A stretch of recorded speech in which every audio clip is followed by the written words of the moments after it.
الحمد للہ رب العالمین والصلاة والسلام علی سید الانبیاء والمرسلین۔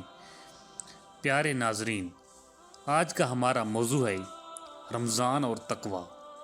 رمضان المبارک وہ بابرکت مہینہ ہے جس میں اللہ تعالیٰ نے قرآن مجید نازل فرمایا اور اسی مہینے کے روزے ہم پر فرض کیے گئے تاکہ ہم میں تقوی پیدا ہو۔ قرآن مجید میں اللہ تعالیٰ ارشاد فرماتا ہے سورہ البقرہ میں، اے ایمان والو، تم پر روزے فرض کیے گئے جیسے تم سے پہلے لوگوں پر فرض کیے گئے تھے تاکہ تم تقوی اختیار کرو۔ اس آیت سے واضح ہے کہ روزوں کا اصل مقصد صرف بھوکا پیاسا رہنا نہیں بلکہ تقوی حاصل کرنا ہے۔ تقوی کیا ہے؟ تقوی کا مطلب ہے اللہ سے ڈرنا، گناہوں سے بچنا اور ہر کام میں اللہ کی رضا کو مقدم رکھنا، یعنی انسان تنہائی میں بھی یہ احساس رکھے کہ اللہ مجھے دیکھ رہا ہے۔ رمضان میں تقوی کیسے پیدا ہوتا ہے؟ نمبر 1، روزہ انسان کو صبر سکھاتا ہے۔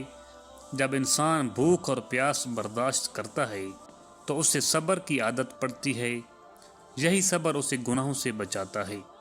نمبر 2، قرآن سے تعلق مضبوط ہوتا ہے۔ رمضان قرآن کا مہینہ ہے۔ تلاوت، تراویح اور تدبر انسان کے دل کو نرم کرتے ہیں اور تقوی پیدا کرتے ہیں۔ نمبر 3، گناہوں سے دوری۔ روزہ صرف کھانے پینے سے رکنے کا نام نہیں بلکہ جھوٹ سے بچنا، غیبت سے بچنا، بدنگاہی سے بچنا، لڑائی جھگڑے سے بچنا، یہ سب تقوی کے حصے ہیں۔ حدیث کی روشنی میں نبی کریم صلی اللہ علیہ وآلہ وسلم نے ارشاد فرمایا، جو شخص جھوٹ اور برے کام نہیں چھوڑتا، اللہ کو اس کے بھوکے پیاسے رہنے کی ضرورت نہیں۔ اس حدیث سے معلوم ہوتا ہے کہ اصل مقصد اخلاق کی اصلاح اور تقوی ہے۔ عملی طور پر تقوی کیسے حاصل کریں؟ 5 وقت کی نماز پابندی سے ادا کریں، سحری اور افطار میں دعاؤں کا اہتمام کریں، روزانہ قرآن کی تلاوت کریں، سوشل میڈیا پر فضول اور گناہ والے مواد سے بچیں، صدقہ و خیرات کریں۔